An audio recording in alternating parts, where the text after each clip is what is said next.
વચનામૃત ચોથું. નારદજીના જેવી ઈર્ષ્યા કરવાનું. સ્વામિનારાયણ હરે, સ્વામિનારાયણ હરે. સંવત 1876ના માગસર સુધી સપ્તમીને દિવસ શ્રીજી મહારાજ શ્રી ગઢડા મધ્યે દાદા ખાચરના દરબારમાં વિરાજમાન હતા અને સર્વ શ્વેત વસ્ત્ર ધારણ કર્યા હતા અને પોતાના મુખારવિંદની આગળ સાધુ તથા દેશ દેશના હરિભક્તની સભા ભરાઈને બેઠી હતી. પછી શ્રીજી મહારાજ બોલ્યા છે, ભગવાનના ભક્તને પરસ્પર ઈર્ષ્યા ન કરવી. ત્યારે આનંદાનંદ સ્વામી બોલ્યા છે, હે મહારાજ, ઈર્ષ્યા તો રહે છે. ત્યારે શ્રીજી મહારાજ બોલ્યા છે, ઈર્ષ્યા કરવી તો નારદજીના જેવી કરવી.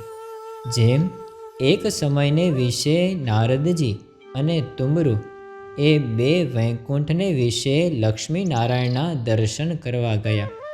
તે લક્ષ્મીનારાયણ આગળ તુમરુએ ગાન કર્યું.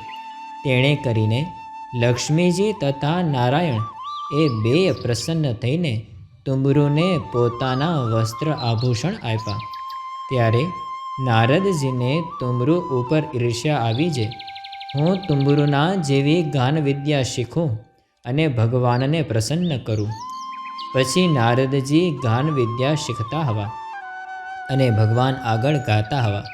ત્યારે ભગવાને કહ્યું છે, તમને તુમરુના જેવું ગાતા નથી આવડતું. પછી વળી શિવ ઉપર તપ કરીને શિવ થકી વર પામીને ગાન વિદ્યા શીખીને ભગવાન આગળ ગાવતા હવા. તો પણ ભગવાન એની ગાન વિદ્યા ઉપર પ્રસન્ન ન થયા. એવી રીતે 7 મન્વંતર સુધી ગાન વિદ્યા શીખ્યા અને ભગવાન આગળ ગાયા, તો પણ ભગવાન પ્રસન્ન ન થયા. પછી તુમરુ પાસે ગાન વિદ્યા શીખ્યા અને શ્રી કૃષ્ણ ભગવાન આગળ દ્વારિકામાં ગાવતા હવા. ત્યારે શ્રી કૃષ્ણ ભગવાન પ્રસન્ન થયા અને પોતાના વસ્ત્ર અલંકાર નારદજીને આપ્યા. ત્યારે નારદજીએ તુમરુ સાથે ઈર્ષ્યા મેલી. માટે ઈર્ષ્યા કરવી તો એવી કરવી જેની ઉપર ઈર્ષ્યા હોય તેના જેવા ગુણને ગ્રહણ કરવા અને પોતાના અવગુણને ત્યાગ કરવા. અને તેવું ન થવાય અને જે ઈર્ષ્યાએ કરીને ભગવાનના ભક્તનો દ્રોહ થાય તેવી ઈર્ષ્યાનો તો ભગવાનના ભક્તને સર્વ પ્રકારે ત્યાગ કરવો. ઇતિ વચનામૃતમ ગઢડા પ્રથમ પ્રકરણનું ચોથું જે તે થયું.